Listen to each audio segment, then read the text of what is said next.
Donc récemment, j'ai emménagé, comme vous le savez, et en fait, j'ai remarqué un truc par rapport à ça, mais je le savais déjà un petit peu, mais ça m'a un peu rappelé et vu d'une certaine forme quelque chose qui a beaucoup changé dans ma vie et qui m'a beaucoup aidé personnellement. Sur plein de sujets, en fait, plutôt, non, quand on emménages, en fait, tu penses toujours à ce que tu devrais avoir dans la maison, ce que tu devrais avoir dans l'appartement, qu'est-ce qui va t'aider à faire telle chose, quelles sont les choses que tu as envie de faire et quels sont les moyens qui te sont accessibles pour y arriver et quels sont le matériel nécessaire pour y arriver. Et donc ici, j'ai emménagé et j'ai remarqué qu'il y avait un tas de trucs que je voulais et qu'au final, je n'ai pas et je m'en porte très bien personnellement aujourd'hui. Alors c'est encore différent de simplement acheter quelque chose en étant persuadé que ça sert à quelque chose et qu'au final ça ne sert à rien, mais c'est arriver à se débrouiller. Parce que c'est plutôt se débrouiller avec ce qu'on a en fait. Euh, et, euh, et c'était pareil pour ici le podcast, c'était pareil pour quand je fais de la muscu ou quand je vais faire du sport ou n'importe quel projet un peu important, je remarque que j'ai déjà des choses qui me permettent d'y arriver. Bon, peut-être pas de la qualité et avec le confort que donnerait le matériel auquel je pense dont j'ai besoin avant même de faire l'action importante. Peut-être pas avec ce confort-là, mais ça permet quand même de le faire assez facilement, quoi. Ça permet de le faire, du moins. Et, euh, et en fait, ça me rappelle que des fois, on a tendance à un peu trop planifier les choses, un peu trop à planifier le matériel dont on a besoin, et que parfois il suffit d'un petit peu se mettre à l'action pour se rendre compte qu'on n'a pas besoin de tout ça pour le faire. Et par exemple, pour la muscu, j'imaginais que je devais avoir des tas de machines pour pouvoir faire les exercices que je voulais à la maison. Mais au final, tu as un élastique, tu prends une barre en bois qui traîne chez toi et j'avais de quoi faire les exercices que je voulais. Je pensais devoir acheter des haltères alors que sincèrement là je les utilise pas.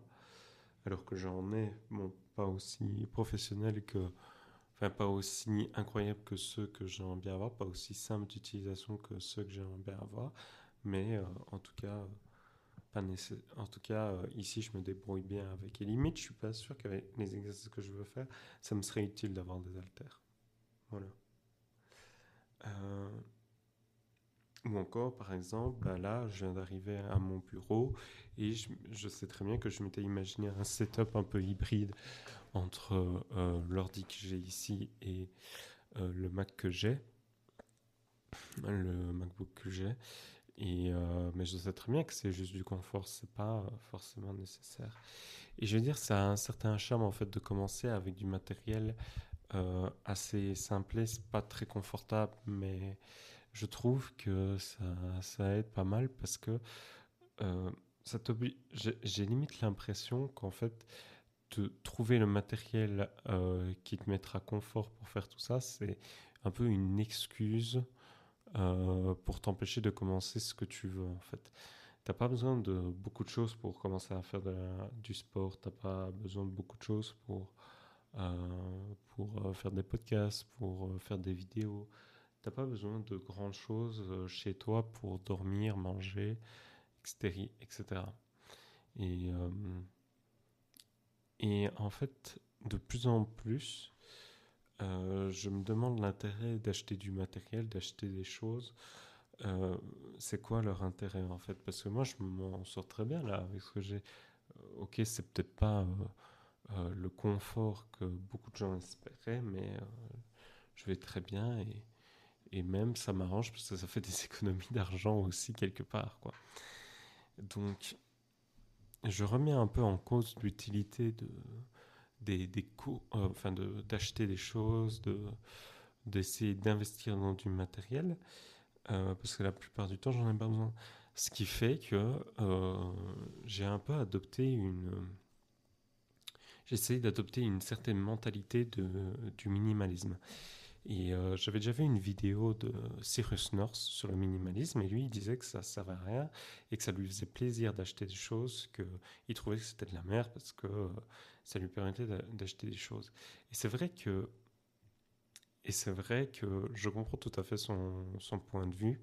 Je comprends tout à fait que lui, il aime bien acheter ses vêtements, que c'est un plaisir de s'habiller, que c'est un plaisir d'acheter des petites figurines, d'acheter des choses.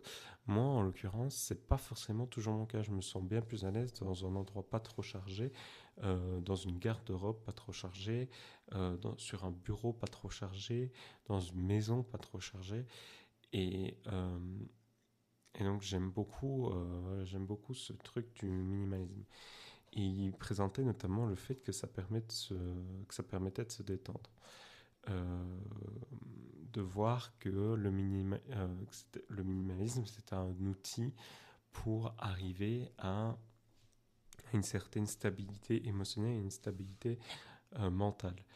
Et c'est vrai que moi, je ressens un peu ce truc-là quand j'ai plein de trucs chargés, ça me stresse un petit peu. Je suis un peu désordonné dans ma tête. Mais d'un autre côté, ben, je sais bien que par exemple un mec comme Albert Einstein ou des tas de scientifiques ou des tas de personnes importantes dans ce monde, ben, ils ont un bureau désorganisé et, euh, et ils fonctionnaient très bien avec. Ils ont fait des tas de trucs super importants. Mais moi, en l'occurrence, ben, c'était vraiment pas mal d'arriver à... C'était vraiment pas mal ce, ce côté assez minimaliste du matériel que j'ai. Et ça me fait énormément de bien. Et le problème que j'ai, c'est que dans mon entourage, je vois que, dans mon entourage personnel, c'est que parfois il y a certaines personnes qui sont des tas désordonnées et tu vois qu'ils ont des symptômes de manque de motivation dû au fait qu'ils savent pas trop, au fait qu'ils sont un peu embourbés, un peu désordonnés dans leur tête. Euh,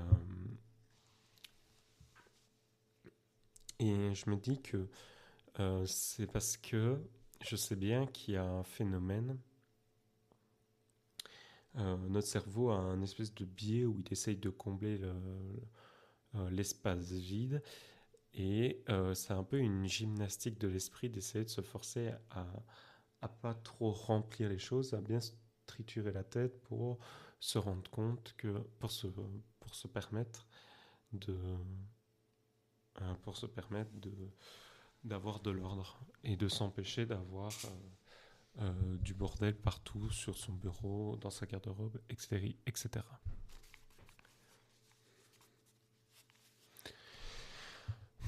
Et donc j'essaye de mettre ça au point dans toute ma vie. J'essaye de mettre ça dans chacun de mes trucs, c'est d'avoir besoin du moins de matériel possible dans ce que je fais. Et comme je l'ai dit, bah, ça me procure énormément de bien, ça me procure énormément de...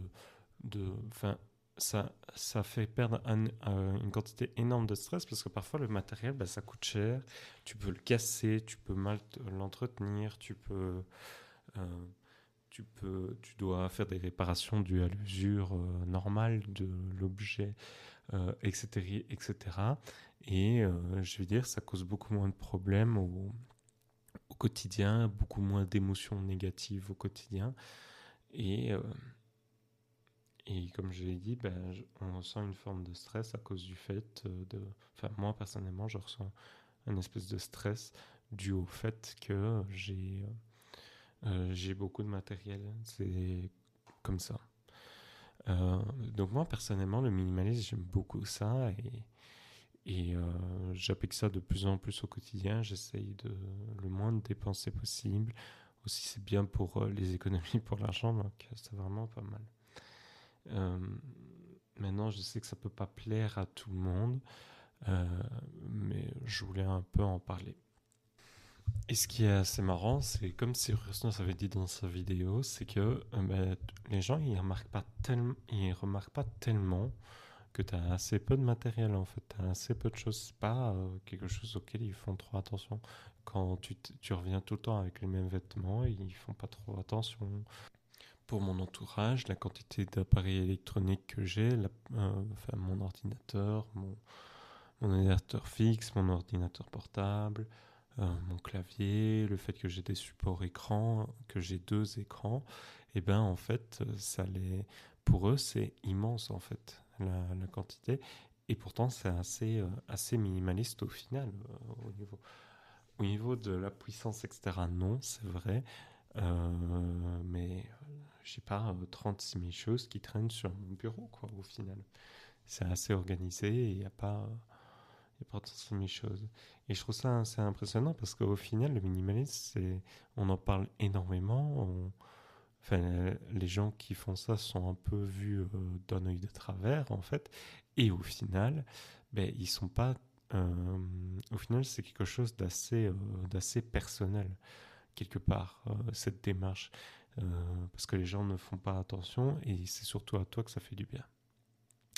Donc voilà, c'était de ça que je voulais vous parler et j'espère que ce podcast vous aura plu, vous aura intéressé, que le minimalisme vous intéressera après ce podcast.